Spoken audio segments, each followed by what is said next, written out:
This is a world gone mad. This is a world gone mad. Mad, mad, mad, mad. This is a world gone mad.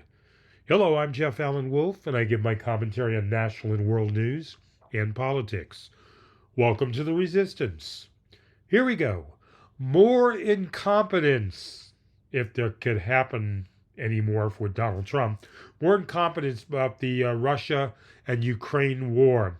The U.S. will abandon Ukraine peace efforts within days if no progress is made, Rubio warns.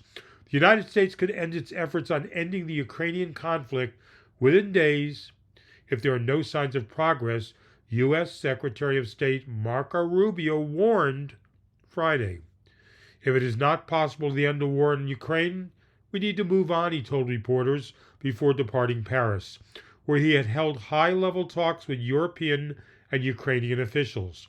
We need to determine very quickly now, and I'm talking about a matter of days, whether or not this is doable, Rubio said. Now, Rubio's comments point to mounting frustration within the Trump administration at the lack of progress at bringing the 3-year full-scale war to a halt. Reason is they don't know what they're doing. Asked to clarify what Rubio meant that the U.S. would move on, a U.S. official told CNN the Secretary of State was talking about the U.S. moving on from negotiations and that the next few days will be important to figure out where things go from here. Very vague. A source familiar with negotiations for a Ukraine peace deal told CNN's Pamela Brown that Rubio was communicating the president's views. Characterizing the administration's thinking on where things stand in the conflict, the source said, Trump doesn't have limitless patience for people to posture and play games.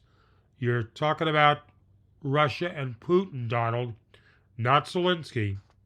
A broad framework has been presented to both sides. Rubio and the State Department have said to determine whether the differences can be narrowed in this short time frame. Now, Rubio said it would be taken by the Ukrainians back to Zelensky to discuss, and it was raised between Rubio and Russian Foreign Minister Sergei Lavrov on a call on Thursday. If there's no movement, the U.S. official said the administration will have to make significant policy decisions. Trump has threatened secondary sanctions and tariffs on Russia. Don't know he's going to follow through. But he has also said the U.S. won't continue to fund Ukraine indefinitely, and that Europe needs to step up, the official noted. Moscow has stalled on negotiations, obviously, rejected a ceasefire proposal agreed by Kiev, having promised on the campaign trail to end the fighting in a day. Right? U.S. President Donald Trump more recently said Russia has to get moving.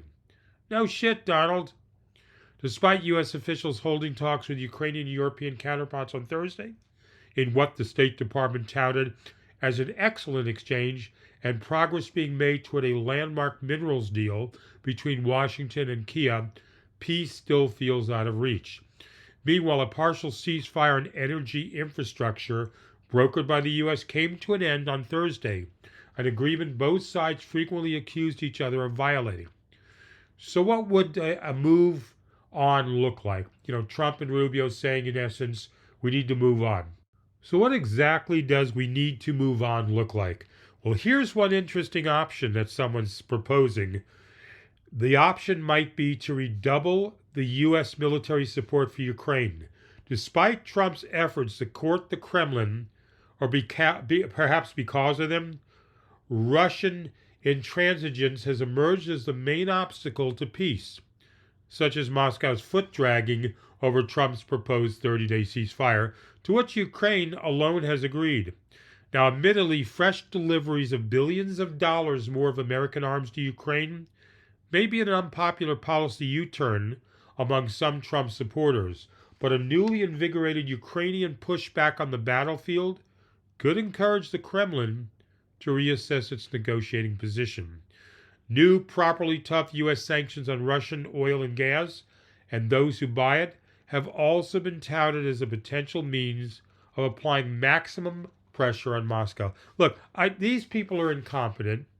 All of my listeners, I think, understand this. Trump is not this stable genius. He's this delusional lunatic. He has no clue other than bullying people. So I don't know what's going to happen. And I personally loved hearing about the possibility of interjecting more military aid and money into Ukraine to push through against Russia. I think that's important, but I just don't see Trump doing that. Key regulators approve a merger of Capital One and Discover. That's right, the two credit card companies, paving the way for a new biggest credit card company. There could very soon be a new biggest credit card company in the United States. Capital One COF received approval from the Federal Reserve Board of Governors and the Office of the Comptroller of the Currency to acquire and merge with Discover Financial Services, DFS, the agencies announced Friday. To get full approval, Capital One must provide the OCC with a plan to address the underlying root causes of any outstanding enforcement actions against Discover Bank and plans for remediation of harm.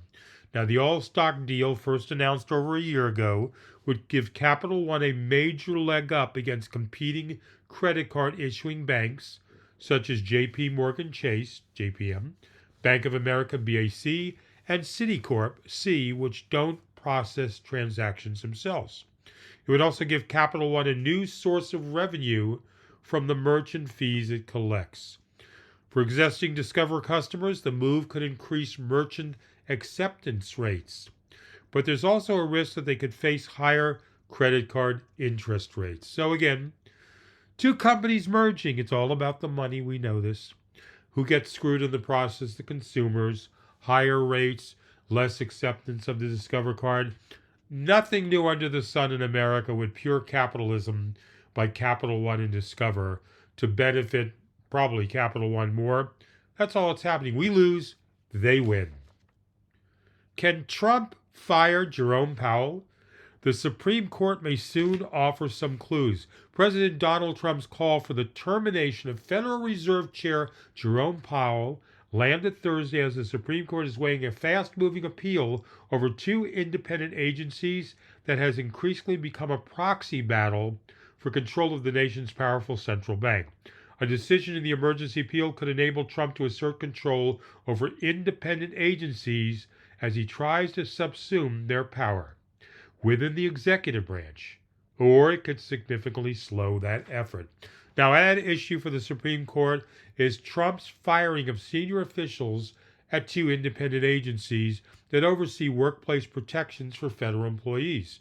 Those officials who are fighting to be reinstated say that if Trump wins in the Labor Board's case, it will swing open the door for an overhaul of the Federal Reserve.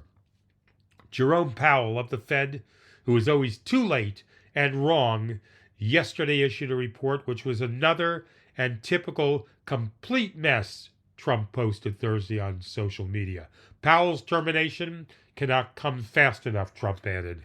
The Trump's administration underlying a goal is made clear in a letter to Congress earlier this year is to overturn a 1935 precedent that allowed Congress to require presidents to show cause, such as malfeasance, before dismissing board members overseeing independent agencies.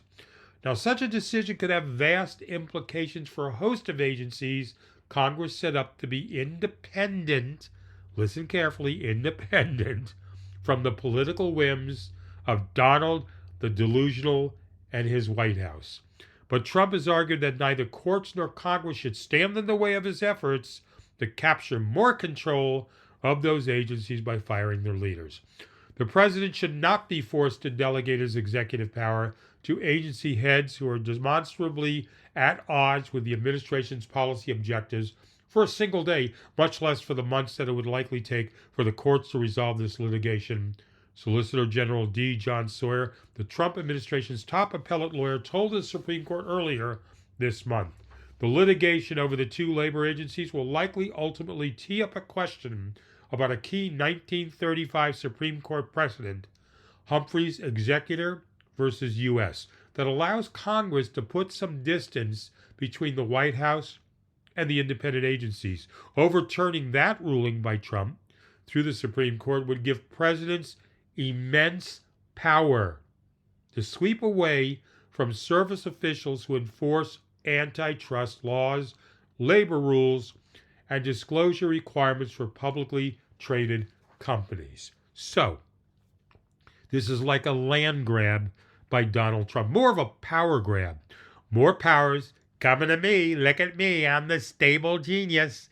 I'm the guy who could solve everything in 24 hours or less. Right? Garbage. And that's what's happening. Now, if the Supreme Court rules in Trump's favor, ladies and gentlemen, Wolfpack listeners, then there's no stopping Donald Trump on anything, is there? This is an unbelievable power grab by Donald. And again, I'm waiting, you're waiting, half of America's waiting to see, will the courts stand up to Donald? Will they finally be able to say, no, the emperor has no clothes, and you can't do that? And finally, stepping away from the negative stories, I try to leave you with something lately in the last couple of episodes, with something different in a positive frame of mind. So I'm going to share with you this uplifting story. An 81-year-old restaurant server, that's right, she's 81 years old and still serving as a waitress in a restaurant. She's named Betty, she's in Pittsburgh. She must have been smiling the rest of her shift because a woman had given her an outsized $40 tip. She might have thought that was the end of their interaction, but Betty could not have imagined what that $40 tip would lead to. Tammy Conzier, a Pittsburgh-based esthetician and TikToker, hope I pronounced that right, had taken her son Leo to eat at a local restaurant called Eat and Park. And when she heard Betty confide to another customer that she struggled to finish out her shifts from back pain but couldn't retire because of financial difficulties, she gets $910 Social Security check in the mail, and basically that's not enough, she conveyed to another diner. Moved by Betty's plight, she overheard this. Conzier whipped out her phone and pressed record. If I make one video go viral, let it be this one, Tammy the TikToker said.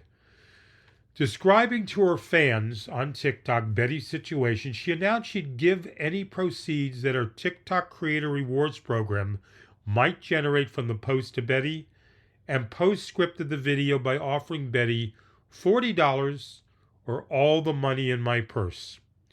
Betty was moved and grateful, and assured Conzier that even at 81, she could still outdo all those whippersnappers. So Conzier got her wish. The TikTok post went viral. Within 24 hours, she had received so many requests for a place to donate, she had to set up a GoFundMe to channel the generosity. Well, Wolfpack listeners, at $140,000 later, she went to tell Betty the news.